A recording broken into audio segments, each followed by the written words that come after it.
വിവേകാനന്ദ സ്വാമിയെ പോലെ സമൂഹത്തിൽ പ്രവർത്തിക്കുന്ന എത്ര പേരുണ്ട്?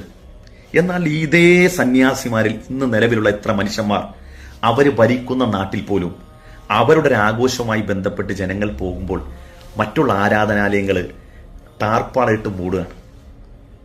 അഥവാ അതേ എൻ്റെ ഈ കയ്യിരിക്കുന്ന ഈ മഹാഭാരതം ഉണ്ടല്ലോ, ഇത് ധർമ്മസ്ഥാപനമാണ്. അവരന് ബുദ്ധിമുട്ടുണ്ടാകാതെ ജീവിക്കണമെന്ന് പഠിപ്പിക്കുന്ന ഈ ധർമ്മ സ്ഥാപനത്തിന്റെ ഈ വേദഗ്രന്ഥം ഇത് കയ്യിലേന്തുന്ന മനുഷ്യന്മാർ വഴിയിലൂടെ നടന്നു നീങ്ങുമ്പോൾ മറ്റുള്ള മനുഷ്യർ അവർ ആരാധനാലയങ്ങൾ പൊളിക്കുമെന്ന് പേടിച്ചിട്ട് തകർക്കുമെന്ന് പേടിച്ചിട്ട് ടാർപ്പാളയിട്ട് മൂടുകയാണ്. അവിടെ കൊണ്ട് കഴിഞ്ഞോ? അവർ ഏറെ ആരാധിക്കുന്ന അവരാരാധ്യ പുരുഷനായ രാമന്റെ പേര് ചൊല്ലി മനുഷ്യനെ ആക്രമിക്കുകയാണ്. അവന്റെ കഴുത്തിൽ പിടിച്ചിട്ട് പറയണ ജയ് ശ്രീറാം എന്ന് പറയാണ്. ഏത് ദൈവമാണ് എന്നെ കേൾക്കുന്ന ഹൈന്ദവ സഹോദരനോട് ഹൃദയം തൊട്ട് ചോദിക്കുകയാണ്.